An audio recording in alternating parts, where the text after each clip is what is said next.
What would a world filled with hydrogen-powered vehicles look like? Hopefully, it will look exactly the same as today. Foreign municipalities who haven't given air quality much thought in the past are now forced to think about it every day. And unfairly, so do their neighbors. But here in Irvine, our neighbors are lucky. Why? Because we happen to be at the forefront of the hydrogen future. To tell us what a hydrogen future is, let's hear from the man who is largely responsible for creating it. Irvine has been for more than 10 years very actively engaged in this hydrogen future. The first hydrogen fuel cell vehicle deployed in the United States was deployed here in Irvine in December of 2002, and the first hydrogen station in the state that was publicly accessible was opened in January of 2003. Both occurred on the UCI campus. And since that time, the automobile companies from around the world have actually used the Irvine area and the UCI hydrogen station as a demonstration and evaluation platform for this future. So Irvine has actually been very much engaged in the hydrogen future for more than a decade.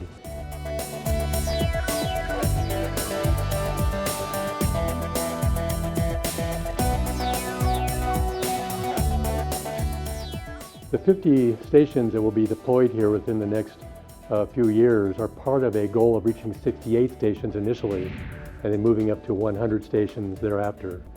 68 is a magic number that we have identified through studies of research at the University of California, Irvine, is necessary to enable the market.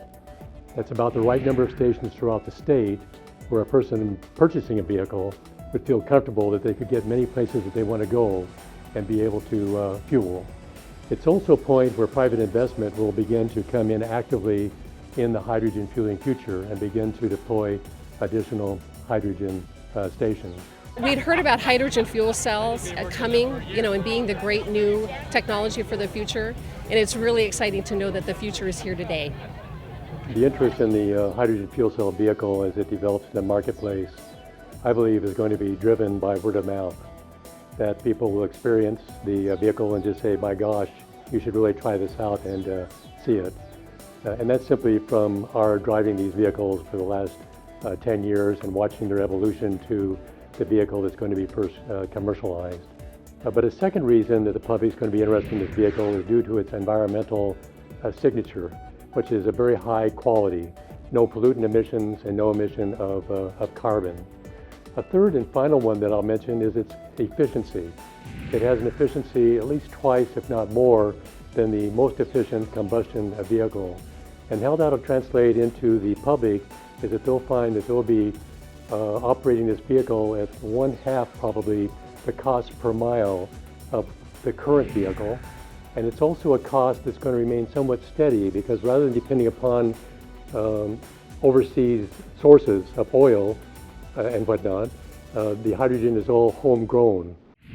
Hydrogen fuel cell vehicles provide a great driving experience, are quiet, have improved fuel efficiency, enable American energy independence, and produce zero emissions. What's stopping us from switching over right now? Where it is today is that hydrogen vehicles are ready to be deployed commercially. That's after 15 years of intense development by the automobile manufacturers. But because they use hydrogen, there needs to be provided a hydrogen infrastructure for fueling. And that now is beginning to take hold, primarily with the strategy of utilizing existing gasoline stations. Dr. Samuelson's think tank team has been working to understand the challenges and logistics of a hydrogen evolution, and being located in Irvine has surprisingly played a significant role in their results. One of the results of studies done at UCI and the Advanced Power and Energy Program is to determine that only really 15% of the stations today in California, for example, need to be outfitted with hydrogen to serve the public. As the New York Times recently reported, hydrogen is back to haunt those who insist that battery electric vehicles are the long-term solution. And one of the most innovative ways is through public transportation. UC Irvine has its new hydrogen-fueled Anteater bus for students.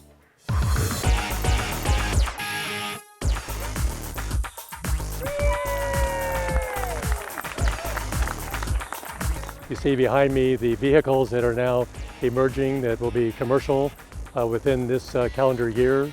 And we have before us as well the next generation of rapid transit.